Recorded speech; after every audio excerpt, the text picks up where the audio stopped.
Hello दोस्तों, सभी को मेरा प्यार भरा नमस्कार। कैसे हैं आप? आई होप आप लोग सब ठीक होंगे, स्वस्थ होंगे, मस्त होंगे। करते हैं नए ब्लॉग की शुरुआत। तो मैं नहा धो के आ गई हूँ और पूजा पाठ कर ली, टीका वीका लगवा लिया है। तो मेरे देवर के घर में है आज शिवार्चन। ये हमारा दूसरा शिवार्चन है। पहला शिवार्चन हमने गाँव में करा था।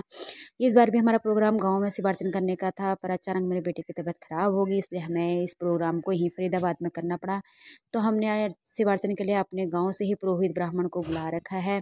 तो मेरे हस्बैंड सुबह से वहाँ चले गए। मेरे और मेरे हस्बैंड का आज व्रत है। व्रत तो मेरे बेटे का भी था, पर उसकी तबीयत खराब होने के कारण उसको व्रत रखने से मना कर दिया। पंडित जी ने बोला कोई बात नहीं, उसके लिए तो माफ़ है। और उसके लिए मैं बना रही हूँ फिर नाश्ता। वो नाश्ता वास्ता करेगा, उसके बाद हम दोनों माँ बेटे शिवार्चन के लिए तैयार होंगे। और चलो बनाती हूँ मैं अपने बेटे के लिए नाश्ता। तो दोस्तों, ये मैंने बना दिया अपने बेटे के लिए पूरियाँ। रोटियाँ नहीं बनाई है क्योंकि हमारे घर में शिवार्चन से पहले होगा श्राद्ध। तो हमारे उत्तराखंड की रीत है कि श्राद्ध में तवा चूल्हे पे नहीं चढ़ाते।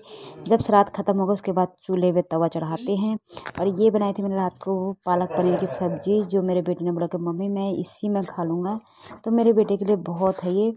तो ये नाश्ते में खाएगा पूरी और पालक पनीर की सब्ज़ी। तो ये दोस्तों, मेरे बेटे कुर्ता पहनेगा जिसमें कह रहा मम्मी प्रेस कर दो। पजामे में प्रेस तो मैंने कर दी है, तो कुर्ते में प्रेस करती हूँ। और हस्बैंड मैंने तो अपने कुर्ते में खुद ही प्रेस कर ली। मुझे कह रहे थे कि हाँ कुसुम मेरे कपड़ों में प्रेस कर दे, पर मैं उस टाइम बहुत बिजी थी। मैंने कहा प्लीज़ तुम ही कर लो। तो उन्होंने तो अपने कुर्ते पजामे में खुद ही प्रेस कर दी। पर बेटा जो है वो भी बिजी है, अभी पूजा पाठ कर रहा है। तो कान्हा जी को नहला रहा धुला रहा है, तो कान्हा जी को भोग वगैरह लगवा रहा है। तो तब तक मैंने बोला चल मैं फ्री हूँ, मैं ही तेरे कुर्ते में तब तक कर देती हूँ। और उसके बाद जो है मैं तैयार कर दिया अपने बेटे का कुर्ते पजामा पहनने के लिए। ये पहनेगा आज वो। और ये है मेरी साड़ी जो मैं पहनूंगी। और ये है हमारा पिछौड़ा, चूड़ी, नथ। ये जो हमारे जेवर हैं, उत्तराखंड के जेवर है सारे। पिछौड़ा और जो भी हमारा मांगलिक कार्यक्रम होता है उसमें हम ये पिछौड़ा ज़रूर ओढ़ते हैं। ये हमारा शुभ माना जाता है। जब लड़की की शादी होती है उसके बाद ये पिछौड़ा हमेशा शादी हर मंगलिक कार्य में पहना जाता है। ये गोलोबंद है, ये पौजियाँ हैं, और ये है मांग टीका, ये है मंगलसूत्र, और ये है मेरी नथ, और ये हैं कानों के झुमके वगैरह।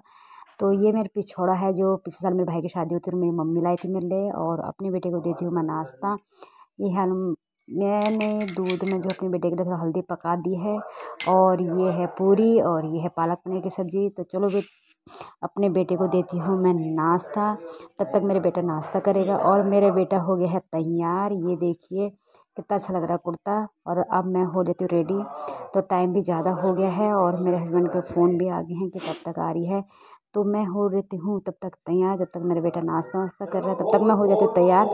और देखिए दोस्तों, ये मैं हो गई तैयार। ये देखो नथ मेरी, और ये देखो पिछौड़ा, और ये है गलोबंद जो हमारे उत्तराखंड के जेवर और परिधान है। और ये हमारा जो पिछौड़ा है बहुत ही शुभ माना जाता है। जब लड़की की शादी होती है उस टाइम में शादी पे पिछौड़ा दिया जाता है।